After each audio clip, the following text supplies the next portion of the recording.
All right, this is intended to be a quick message to all my pre-calc students. So I wanted to let you know that you are supposed to have access now to the website that I mentioned before, IXL.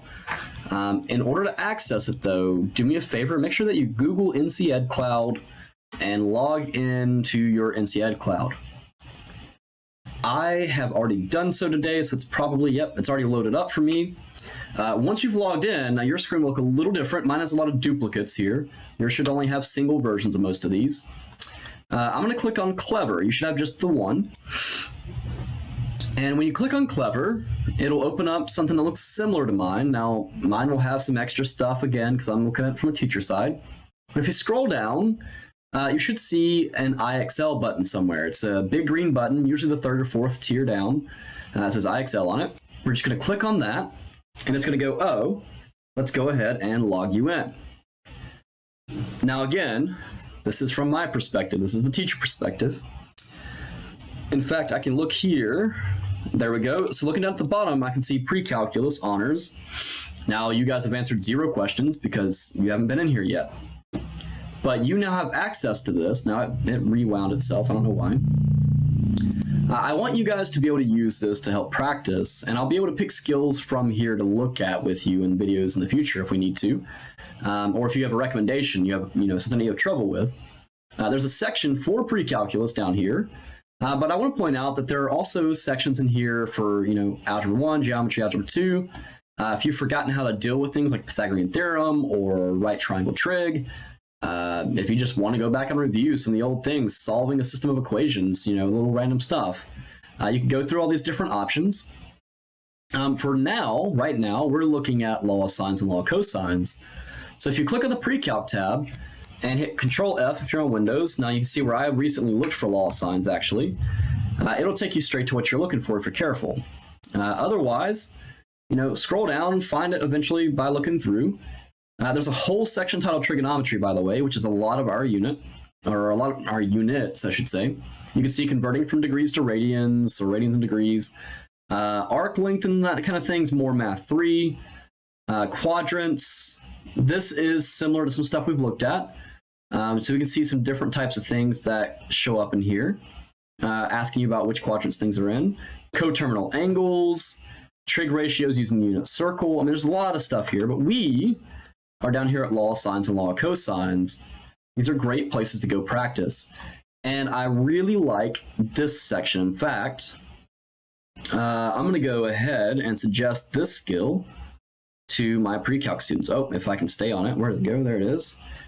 This skill's very good for you guys because solving a triangle, it's going to pull up problems like this, and it's not going to tell you what to use. It's going to actually ask you. So see here it says, look, here's a triangle. Now my face is in the way a little bit, but it says here's a triangle. Let me pull this over to this side just so my face isn't in the way. Let's put this off to the side, because why not? That didn't really do what I wanted it to, did it? There we are. It says to choose law of sines and law of cosines. So I would look at this, I go, look, I have all 3 sides and no angles. It's very definitely law of cosines. Side, side, side is definitely a law of cosines problem. And so you can actually spend some time working with that and just kind of get used to seeing how to choose what's going on. Now, I just went ahead and jumped the level here. It wants to make sure that you understand which one to use before you move on. So in this one, they've given me side, side, side, and we just saw if that happens that we're going to use law of cosines. And so now it gives you the option to actually solve a triangle, to actually go through and find all 3 angles that we're missing. So this is a really good way to say, look, here are the very most basic intro problems. Get through those first.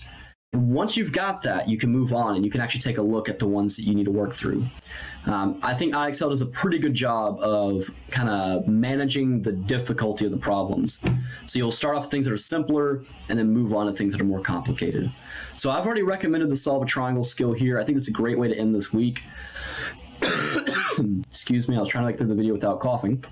But if you can, get on there, try a few of these things out. It'll send me real-time information. I'll see this little smart score that's in the right-hand side here that'll build as you work through the problem. It's not a percentage-based score, so you can get this all the way to 100 even if you miss a bunch of problems early on. So this can go and get maxed out if you spend the time working on it. Now mine will reset every time I log out because I'm in the teacher view. This is more of a preview. See, it says preview down here. But for you, it'll save your score for all these. And I'll be able to go through and look and say, well, so-and-so made it to 90 or 100. I don't even need to worry about them with that skill anymore. Whereas for students where they're sitting at a 20 or a 40 or something kind of on the lower margins, either they didn't spend enough time with it, so they just didn't build the score, or maybe they had some trouble with it and they can approach me or I can approach them. So this is temporary. I will point out that mine says 90 days remaining. So they're trying to help educators out, trying to help students out, and they're providing extra resources here. But I really think this would be a good way for you guys to get there and get that extra practice without me just making up random worksheets. These will generate random problems for you.